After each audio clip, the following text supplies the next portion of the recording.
Harry Potter and the philosopher stone, जिसका एक दूसरा भी नाम है Harry Potter and the sorcerer stone.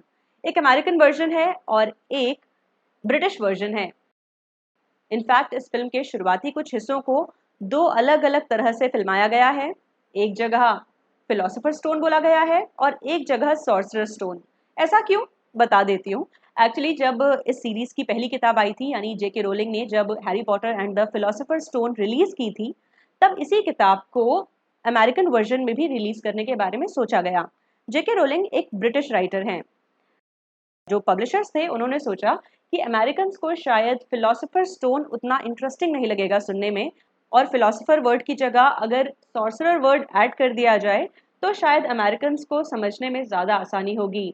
Basically Americans को इन लोगों ने शायद थोड़ा डम समझा, इसीलिए किताब के दो वर्जन आए और मूवीज़ के साथ भी यही हुआ। खैर, अब आ जाते हैं फिल्म की कहानी पर। ये एक 11 साल के बच्चे की कहानी है जिसका नाम ऑफ कोर्स हैरी पॉटर है।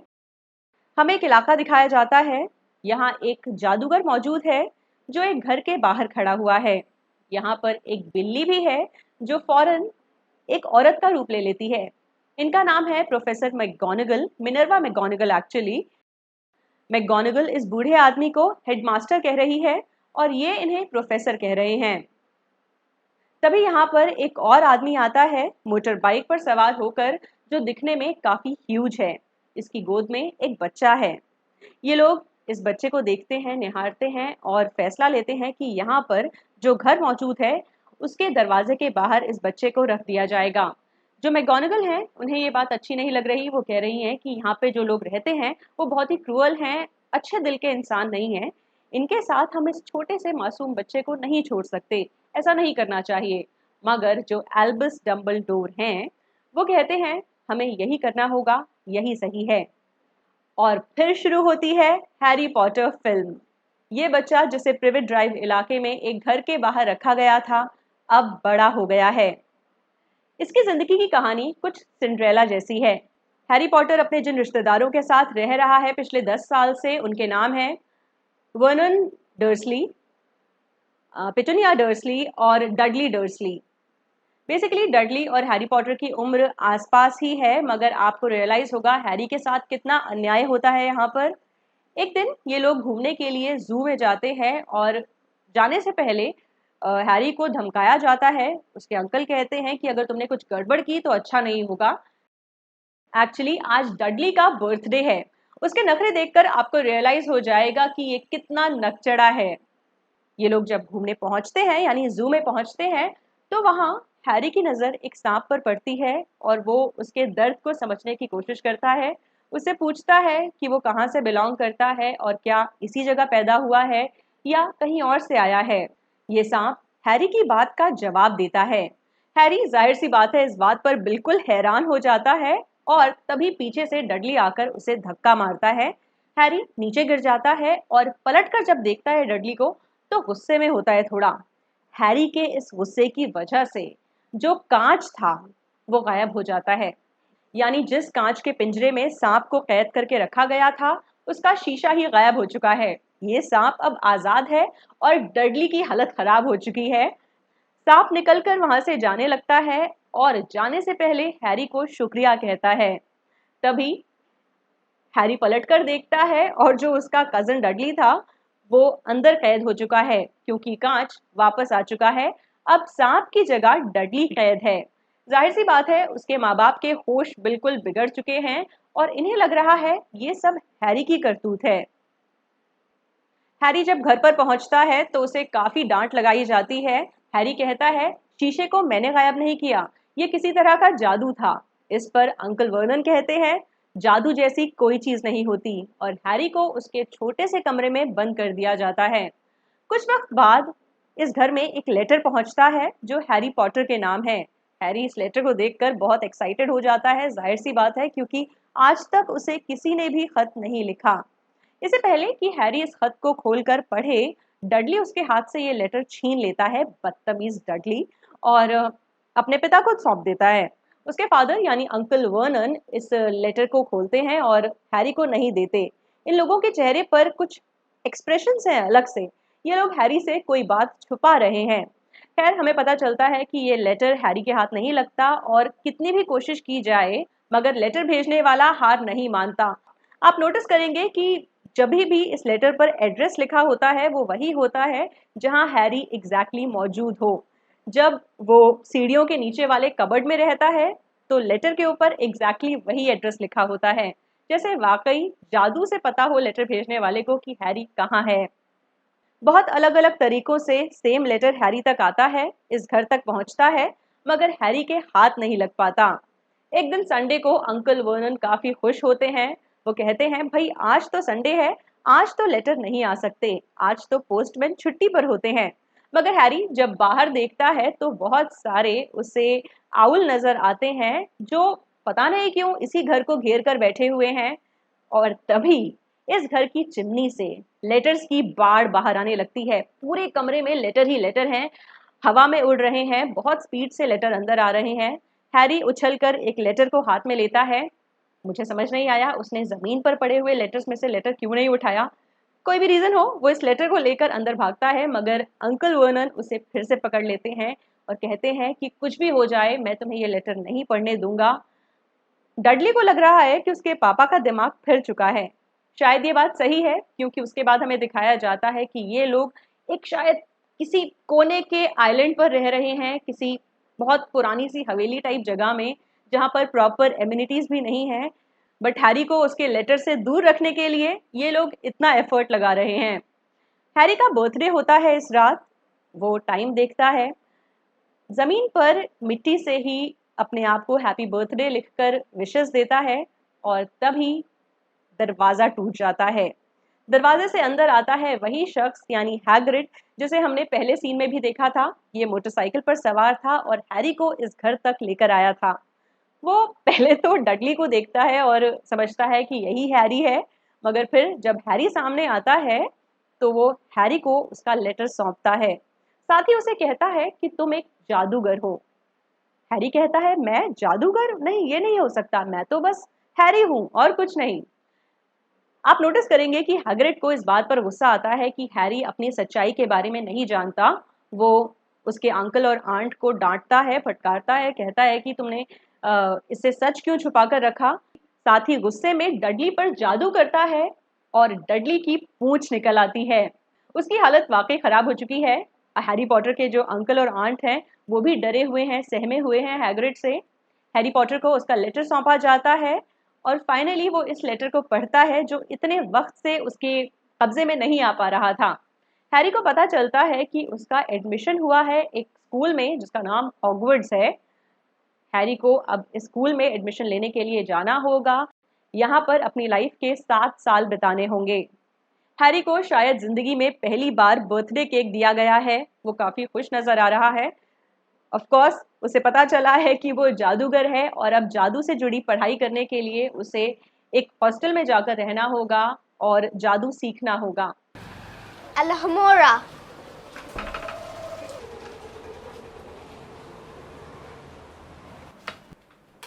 Loomis. साथ ही हैरी को पता चलता है कि उसके माँ बाप की मौत किसी कार एक्सीडेंट में नहीं हुई बल्कि उन्हें मारा गया। एक डार्क लॉर्ड ने, एक बुरे जादूगर ने उसके माँ बाप को मार डाला। हैरी आगे की भी कहानी सुनना चाहता है जो हमें फिल्म में आगे पता चलेगी। कुछ वक्त बाद हैरी और हैग्रिड को फिर से एक साथ दिखाया जाता है। हैरी स्कूल में जाने से पहले अपनी किताबें खरीद रहा है और अपने लिए जादुई छड़ी का इंतजाम कर रहा है। यहाँ पर हैग्रिड उसकी मदद कर रहा है। ये लोग हैरी के लिए शॉपिंग करते हैं और उससे पहले कुछ जादूगरों से मिलते हैं। बेसिकली एक छुपे हुए रास्ते के जरिए डायगन एली का रास्ता खुलता है। ये एक बार है।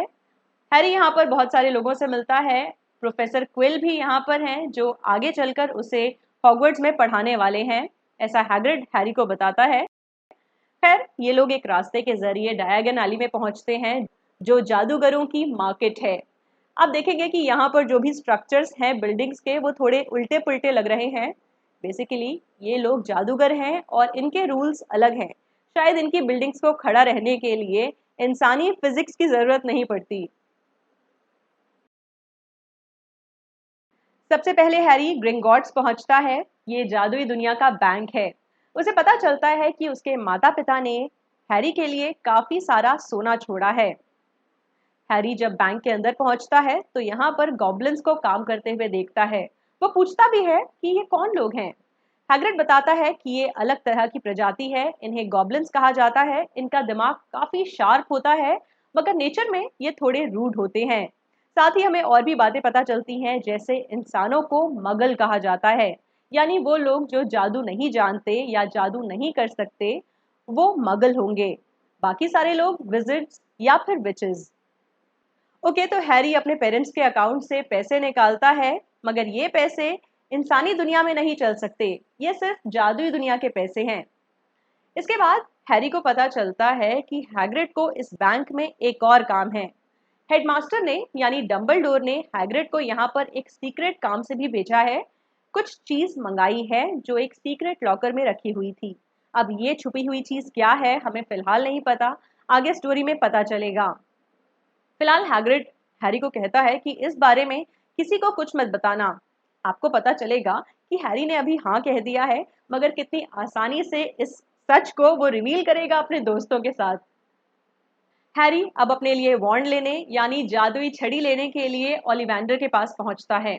दुकान के बाहर जो लिखा है, अगर उसे नोटिस करेंगे तो पता चलेगा 382 बीसी से ये दुकान चल रही है, यानी सदियां हो चुकी हैं और इंसानों को खबर ही नहीं है कि उनके आसपास जादूगर रहते हैं।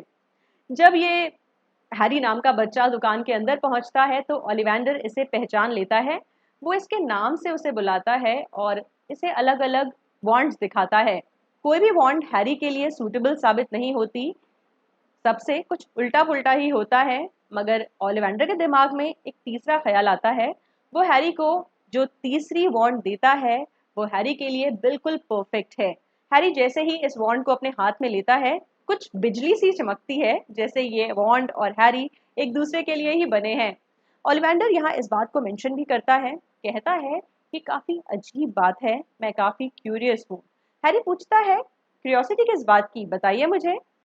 ओलिवेंडर यहाँ पर एक पक्षी का नाम लेता है, कहता है एक फीनिक्स ने 2 पर दिए थे वॉन्ड्स के लिए। बेसिकली ये जो वॉन्ड्स हैं ये ड्रैगन के मटेरियल से बनती हैं, फीनिक्स के पंख से बनती हैं, और भी अलग अलग जादुई किस्म की चीज़ों का इस्तेमाल होता है। यूनिकॉर्न का जो सींग है उसका इस्तेमाल होता है। बट ये जो पर्टिकुलर वॉन्ड है वो एक फीनिक्स के पंख से बनी है, और उस फीनिक्स ने सिर्फ 2 ही पंख दिए थे वॉन्ड्स के लिए। दूसरे पंख से जो वॉन्ड बनी उसके जरिए ही हैरी को सर पर निशान मिला है। बेसिकली एक काला जादूगर था जिसके पास इसी की जुड़वा वॉन्ड थी, और उसी जादूगर ने उसी वॉन्ड के जरिए हैरी को मारने की कोशिश की थी। इसीलिए हैरी के माथे पर लाइटनिंग बोल्ट का निशान है। हैरी को वो डार्क लॉर्ड मार नहीं पाया। हैरी नाम पूछता है, मगर नाम बताया नहीं जाता। कहते हैं उस डार्क लॉर्ड का नाम कोई नहीं लेता, उसे यू नो हु कहकर बुलाया जाता है। बाद में हैग्रिड से हैरी आगे की कहानी जानना चाहता है, पूछता है ये यू नो हु कौन है, इसका असली नाम क्या है। हैग्रिड कहता है वोल्डेमॉर्ट। साथ ही बताता है कि वोल्डेमॉर्ट ने ही हैरी के पेरेंट्स को मारा था, और हैरी को भी वो मारना चाहता था, मगर हैरी नहीं मरा। उल्टा जो भी जादू उसने हैरी को मारने के लिए इस्तेमाल किया था वो बिल्कुल उल्टा पड़ गया और डार्क लॉर्ड खुद गायब हो गया। हैरी पूछता है क्या डार्क लॉर्ड मर गया। हैग्रिड बताता है नहीं, वो मरा नहीं है। वोल्डेमॉर्ट अभी भी शायद कहीं है, मगर कहाँ कह नहीं सकते। हो सकता है वोल्डेमॉर्ट काफी कमजोर हो गया हो। फिलहाल हमें इतना पता चल चुका है कि इस 11 साल के बच्चे को एक डार्क शक्ति, एक डार्क मैजिक से जुड़ा इंसान मारना चाहता था जब ये बच्चा था, मतलब पैदा ही हुआ था, और उसी ने हैरी के माँ बाप को भी मार दिया। ये सारी मिस्ट्री क्यों है और ये सब क्या थी बैक स्टोरी, हमें आगे पता चल जाएगा। हैग्रिड हैरी को लंदन के रेलवे स्टेशन पर लेकर जाता है और उसे एक ट्रेन का टिकट पकड़ाता है। पता चलता है कि ये ट्रेन किसी नॉर्मल नंबर के प्लेटफॉर्म पर नहीं आएगी, बल्कि प्लेटफॉर्म का नंबर है 9 3/4। हैरी हैरान होता है और कहता है कि ऐसा तो कोई प्लेटफॉर्म स्टेशन पर नहीं होगा, है ना, या फिर है। और हैरी जब प्लेटफॉर्म पर पहुंचता है तो वहां कोई भी प्लेटफॉर्म ऐसा नहीं है जिस पर लिखा हो 9 3/4। मगर फिर उसे आवाज़ आती है एक औरत की, एक फैमिली की, जो लोग शायद विजिट्स हैं या विचेस हैं, क्योंकि ये मगल शब्द का इस्तेमाल करते हैं। इससे पहले हैरी यहाँ पर मौजूद एक टिकट चेकर से भी पूछने की कोशिश करता है कि ये प्लेटफॉर्म कहाँ है। टिकट चेकर को लगता है कि ये बच्चा मजाक कर रहा है। हैरी इस फैमिली को अप्रोच करता है और जो लेडी होती है वो हैरी से काफ़ी प्यार से पेश आती है। हमें पता चलता है कि दुनिया का जो ये प्लेटफॉर्म है लंदन का, इसके भीतर से एक रास्ता जाता है अलग ही दुनिया की तरफ। एक दीवार होती है और उस दीवार की तरफ आपको बस बहुत तेजी से दौड़ते हुए जाना है। अगर आप फुल कॉन्फिडेंस से दौड़ते हुए जाएंगे तो प्लेटफॉर्म 9 3/4 में पहुंच जाएंगे। एक जुड़वा बच्चे हैं, एक का नाम है फ्रेड, एक का नाम है जॉर्ज, जो आगे चल के हैरी के दोस्त बनेंगे। ये लोग अंदर पहुंच जाते हैं। साथ ही एक और बच्चा है जिसका नाम रॉन है। बेसिकली ये वीजली फैमिली है और ये काफी प्यारे लोग हैं। हैरी जब अंदर जाता है तो एक अलग दुनिया को देखता है। यहाँ बहुत सारे बच्चे हैं जो हॉगवर्ट्स में जाने के लिए तैयार हैं। यहाँ हॉगवर्ट्स एक्सप्रेस नाम की ट्रेन खड़ी हुई है जो इन्हीं बच्चों का इंतजार कर रही है। बहुत सारे पेरेंट्स अपने अपने बच्चों को छोड़ने के लिए आए हुए हैं। ट्रेन में हैरी की मुलाकात रॉन वीजली से होती है, जिससे पहले वो प्लेटफॉर्म पर मिला था। इन दोनों की आपस में बातचीत होती है। रॉन पूछता है कि तुम हैरी पॉटर हो। बेसिकली वो उसके माथे पर जो निशान मौजूद है उसे देख लेता है और एक्साइटमेंट दिखाता है। हैरी भी खुश है और अपना निशान बड़ी आसानी से, बड़े प्यार से बाल हटाकर वो रॉन को दिखाता है। उसके बाद दोनों के बीच बॉन्डिंग हो जाती है। हैरी कुछ पैसे खर्च करके टॉफीज, चॉकलेट्स, ये सब चीज़ें खरीदता है और दोनों मिलकर मज़ा उठाते हैं इन चीज़ों का। हमें रियलाइज़ होगा कि ये जो दुनिया है ना, यहाँ पर हमारी दुनिया की तरह ही खेल हैं, खिलौने हैं। जिस तरह से यहाँ पर चिप्स के पैकेट्स में, बिस्किट के पैकेट्स में या फिर च्युइंगम के साथ प्लेइंग कार्ड्स मिलते हैं या फिर टाजोस मिलते थे, उसी तरह से इस दुनिया में भी बच्चे चॉकलेट्स के साथ मिले हुए कार्ड्स से खेलते हैं। यहाँ की टॉफीज और चॉकलेट्स भी अलग हैं। एक टॉफी का नाम है एवरी फ्लेवर बीन, जिसमें सिर्फ चॉकलेट, स्ट्रॉबेरी और वेनिला का टेस्ट अवेलेबल नहीं होगा। दुनिया में मौजूद कोई भी टेस्ट उस टॉफी के जरिए आपको मिल सकता है। उसके अलावा यहाँ पर कुछ चॉकलेट्स ऐसी भी हैं जो फ्रॉक की शेप में है और उड़कर, कूदकर आपसे दूर जा सकती हैं। यहाँ स्कैबर्स नाम का एक चूहा भी है जो रॉन का पेट है। रॉन कहता है मैं इसको पीला बना सकता हूँ और फिर अपनी छड़ी बाहर निकालकर जादू करने की कोशिश करता है। बट इससे पहले ही वहां आती है एक छोटी सी बच्ची जिसका नाम है हरमाइनी ग्रेंजर। वो नेविल नाम के एक स्टूडेंट का मेंढक ढूंढ रही है। मगर जब रॉन की छड़ी उसके हाथ में देखती है तो इंटरेस्टेड हो जाती है। कहती है तुम जादू करने वाले हो, मुझे देखना है। और रॉन जादू करने की कोशिश करता है बट कुछ होता नहीं। हरमाइनी अब अपनी छड़ी बाहर निकालती है और कंपार्टमेंट के अंदर आकर बैठ जाती है। वो अपनी छड़ी से हैरी पॉटर का टूटा हुआ चश्मा फिक्स कर देती है और फिर हैरी को कहती है ओह तुम हैरी पॉटर हो। वो भी हैरी का निशान देख लेती है। बेसिकली हमें ये समझ में आ रहा है कि हैरी काफी पॉपुलर है, ज्यादातर लोग उसके बारे में जानते हैं। खैर ये लोग अब पहुंच चुके हैं हॉगवर्ट्स स्कूल की तरफ। ट्रेन से बाहर निकल चुके हैं और अब बारी आ गई है बोट्स की। यहाँ पर हैग्रिड भी मौजूद है। आपको बता देती हूँ कि जो हैग्रिड है वो इस स्कूल में जॉब करता है। उसकी पोस्ट है गेम कीपर और keeper of keys and grounds, यानी कि ग्राउंड्स को सही रखने की जिम्मेदारी उसकी है। बाकी जो भी इंपॉर्टेंट चाबियां हैं वो भी हैग्रिड के पास ही रहती हैं। खैर वो इन बच्चों को नाव पर बिठाकर हॉगवर्ट्स स्कूल के कैसल के पास लेकर जाता है। हमें नजर आता है कि ये कैसल कितना विशाल है और शायद सदियों पुराना। जब ये लोग अंदर पहुंचते हैं तो यहाँ नजर आती हैं प्रोफेसर मिनर्वा मैकगोनागल। ये वही औरत है जो हमें फिल्म की शुरुआत में नजर आई थी। ये बिल्ली से औरत बन गई थी। बेसिकली वो एक एनिमेगस हैं, यानी इंसान से जानवर का रूप ले सकती हैं। वो स्कूल में ट्रांसफिगरेशन सब्जेक्ट पढ़ाती हैं, यानी चीजों का आकार, रूप और अस्तित्व सब कुछ वो बदल सकती हैं अपनी छड़ी से। स्टूडेंट्स को यहाँ पर यही सिखाएंगी। खैर फिलहाल ये बता रही हैं कि स्कूल में 4 हाउसेस हैं। जब तक आप इस स्कूल में रहेंगे ये हाउसेस आपकी फैमिली का रोल निभाएंगे। आप इन्हीं स्टूडेंट्स के साथ उठेंगे, बैठेंगे, खेलेंगे, खाना खाएंगे और टेबल शेयर करेंगे। ये 4 हाउसेस हैं। ग्रिफिंडोर, स्लिदरिन, रेवेनक्लॉ और हफलपफ। यहाँ पे एक बच्चा है ड्रेको मैल्फॉय जो हैरी से बात करता है। उसे कहता है, ओ हैरी पॉटर, यानी कि अफवाहें सही थीं, तुम स्कूल में पढ़ने वाले हो। फिर कहता है, तुम मेरे दोस्त बन जाओ। उसकी तरफ दोस्ती का हाथ बढ़ाता है। साथ ही रॉन के बारे में, वीजली परिवार के बारे में मीन कमेंट्स करता है। हैरी कहता है, मैं अपने दोस्त खुद चुन सकता हूँ, मुझे सही और गलत के बीच फर्क पता है। बेसिकली वो मैल्फॉय के दोस्ती के हाथ को ठुकरा देता है और रॉन के साथ आगे बढ़ जाता है। ये लोग ग्रेट हॉल के अंदर पहुंच चुके हैं जहां पर प्रोफेसर डम्बलडोर मौजूद हैं। एक्चुअली वो इस पूरे स्कूल के हेडमास्टर हैं, प्रिंसिपल हैं। वो इन नए नए स्टूडेंट्स को बताते हैं कि स्कूल के बाहर जो जंगल है वहां पर मत जाना, वो काफी खतरनाक है। फिर कहते हैं, थर्ड फ्लोर के कॉरिडोर में भी जाना मना है, अगर आप वहां पहुंच गए तो आपकी जान जा सकती है। फिर शुरू होती है सॉर्टिंग सेरेमनी, यानी कि एक हैट है यहाँ पर जादुई जो बारी बारी से हर स्टूडेंट के सर पर रखी जाएगी और ये हैट उस बच्चे के दिमाग को पढ़कर तय करेगी कि ये कौन से हाउस के लिए परफेक्ट रहेगा। सबसे पहले बारी आती है हरमाइनी ग्रेंजर की। वो डरते डरते जाकर कुर्सी पर बैठती है और सॉर्टिंग हैट कहती है, तुम्हें ग्रिफिंडोर में जाना होगा। उसके बाद रॉन वीजली की बारी आती है और सॉर्टिंग हैट वीजली परिवार के बारे में पहले से जानती है और उसे भी ग्रिफिंडोर में डाल दिया जाता है। जब हैरी की बारी आती है तो हैट थोड़ा कंफ्यूज हो जाती है। हैरी कहता है, मुझे किसी भी हाउस में डाल देना, बस स्लिदरिन में मत डालो। हैरी ऐसा क्यों कह रहा है? क्योंकि थोड़ी देर पहले ही उसे बताया गया है कि जो भी विजिट्स, जो भी जादूगर नेगेटिव काम करते हैं, बुरे काम करते हैं, वो स्लिदरिन हाउस से ही आते हैं।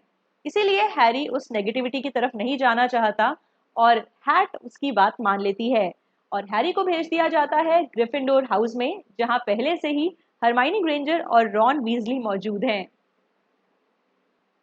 इस पूरी सेरेमनी के बाद डंबलडोर ताली बजाते हैं और सब बच्चों की टेबल पर खाना आ जाता है।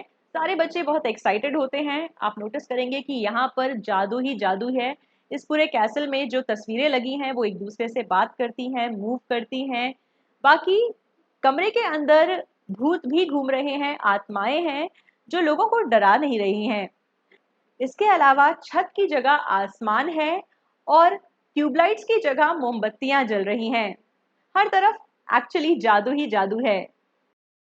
हैरी पॉटर बाकी दोस्तों के साथ ग्रिफिंडोर कॉमन रूम में पहुंच चुका है। एक तरह से ये वो जगह है जहाँ पे इस हाउस के सारे बच्चे अपना वक्त बिताएंगे, सोएंगे, हंसेंगे, बोलेंगे, खेलेंगे, जो भी करना है।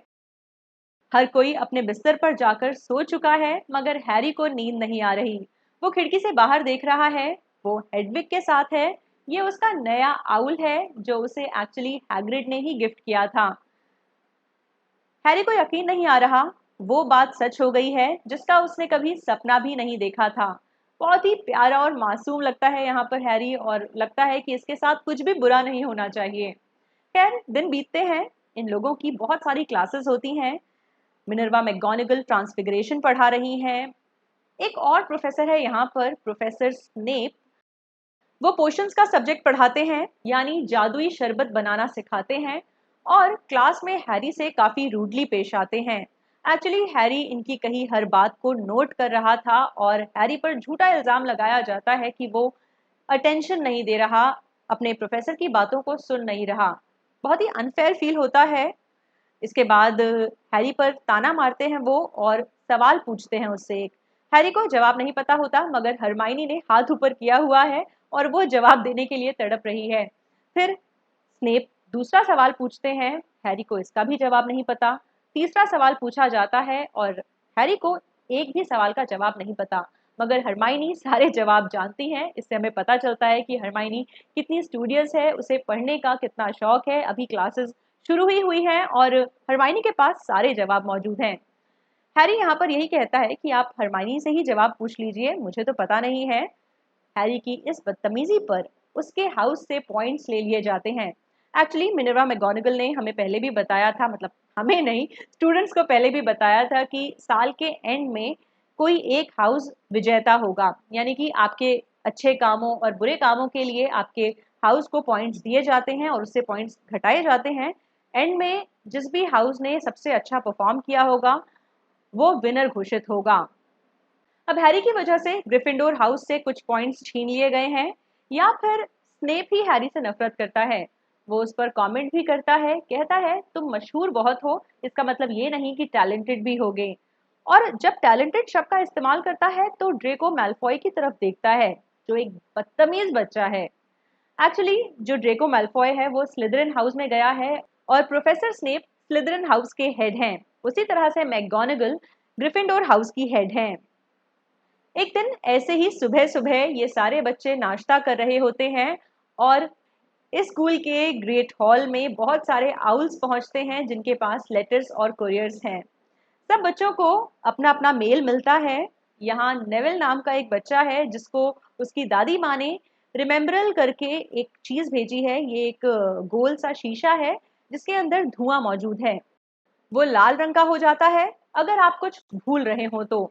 मगर हैरी को सब कुछ याद है, उसका दिमाग नेविल लॉन्गबॉटम जैसा नहीं है। हैरी पॉटर यहाँ पे एक मौजूद अखबार को पढ़ता है जिसमें लिखा हुआ है कि ग्रिंगॉट्स बैंक में चोरी की कोशिश हुई। इनफैक्ट वहां पर वॉल्ट का नंबर भी दिया गया है कि किस वॉल्ट को खाली करने की कोशिश साजिश रची गई। हैरी पॉटर को पता है कि ये वही जगह है जहां से हैग्रिड ने कोई सामान उठाया था। हैरी बताता है यहाँ पर रॉन को और हरमाइनी को कि हैग्रिड ने उस सामान को अपने पास संभाल कर रख लिया था जिसको बाद में चोरी करने की कोशिश की गई। ये लोग अपना दिमाग चलाते हैं कि ये चीज क्या हो सकती है। खैर अगली क्लासेस होती हैं। यहाँ पर मैडम हूच मौजूद हैं जो इन बच्चों को सिखा रही हैं ब्रूम पर कैसे चढ़ा जाए, ब्रूम को अपनी तरफ बुलाया कैसे जाए। जो हरमाइनी ग्रेंजर क्लास में हर सवाल का जवाब दे देती है, यहाँ पर थोड़ा फंसा हुआ महसूस कर रही है। वो हाथ से अपने ब्रूम को बुला रही है मगर ब्रूम उसकी तरफ नहीं आ रहा। बट हैरी जैसे ही अप कहता है ब्रूम फटाक से उसके हाथ में आ जाता है। तभी नेविल लॉन्गबॉटम भी ब्रूम पर चढ़ता है बाकी बच्चों की तरह, और वो ब्रूम को कंट्रोल में नहीं कर पाता और ब्रूम हवा में उसको लेकर चला जाता है। चारों तरफ वो घूमता है और फिर जख्मी होते हुए नीचे गिरता है। मैडम हुच इस स्टूडेंट को हॉस्पिटल विंग में लेकर जाती हैं। तब तक बाकी बच्चे ग्राउंड में अकेले हैं। और क्या होता है ऐसी सिचुएशन में, ये बच्चे या तो खेलने लगेंगे या लड़ने लगेंगे। नेविल का रिमेम्बरल अब ड्रेको मैल्फॉय के हाथ में है। हैरी आगे बढ़ता है और नेविल का सामान उससे वापस मांगता है, मगर ड्रेको अलग ही मूड में है। वो अपना ब्रूम लेता है और आसमान में उड़ जाता है। कहता है अगर ये चाहिए तो पीछा करो। वो इतनी स्मूथली आसमान में उड़ रहा है कि लगता है घर पर भी उसके पास ब्रूम है और काफी प्रैक्टिस है उसके पास ब्रूम उड़ाने की। हैरी भी गुस्सा हो जाता है और ब्रूम पर बैठकर आसमान की तरफ उड़ता है। हैरी को देखकर भी ऐसा लग रहा है कि उसके पास भी थोड़ी बहुत प्रैक्टिस तो है ही ब्रूम उड़ाने की। ड्रेको रिमेम्बरल को बहुत दूर उछालकर फेंकता है और हैरी इस बॉल का पीछा करता है। एक खिड़की के पास जाकर ये बॉल लगने वाली होती है मगर हैरी उसे कैच कर लेता है। खिड़की के पार पता है कौन थी? Professor McGonagall. वो हैरी को आसमान में उड़ता हुआ देख लेती हैं। वो देखती हैं कि उसने कैच कर लिया इस बॉल को। हैरी नीचे उतरता है, सारे बच्चे खुश हो रहे हैं, ताली बजा रहे हैं और पीछे पीछे प्रोफेसर मैकगोनागल भी पहुंच चुकी हैं। वो सख्ती से हैरी को कहती हैं मेरे साथ चलो। हैरी अपनी टीचर के पीछे पीछे जा रहा है और वो पहुंचती हैं ओलिवर वुड के पास। ये एक स्टूडेंट है और क्विडिच टीम का कैप्टन है।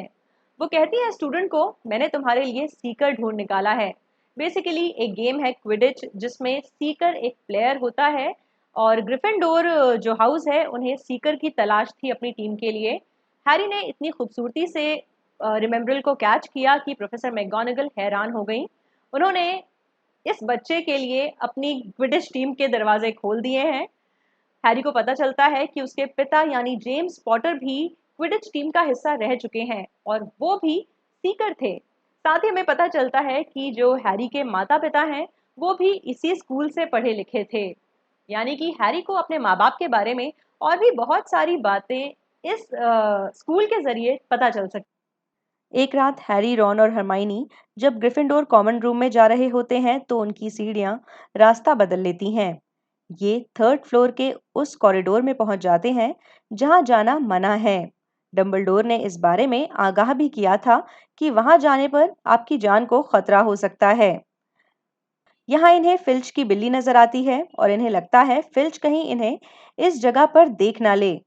ये लोग छुपने के लिए एक दरवाजा खोलते हैं और अंदर पहुंचते हैं।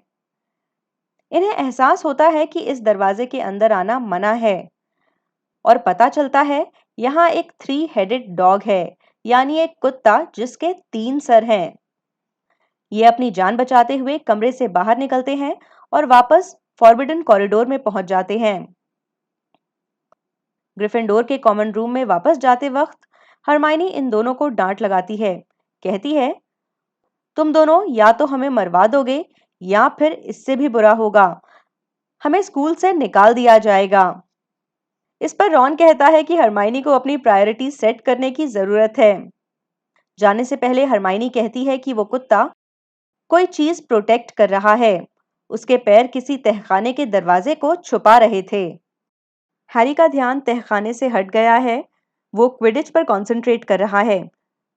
अब क्योंकि वो ग्रिफिंडोर टीम का मेंबर है, उसे क्विडिच को अच्छे से समझना होगा। ओलिवर वुड, जो इस टीम का कैप्टन है, हैरी को क्विडिच के बारे में समझाता है। कहता है इसमें 3 तरह की बॉल्स होती हैं, क्वाफल, ब्लजर और स्निच।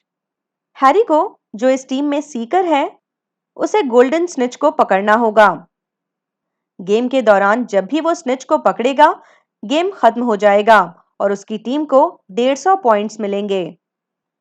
इसके बाद प्रोफेसर फ्लिटविक की मंत्रों की क्लास में वो चीजों को उड़ाना सिखा रहे होते हैं।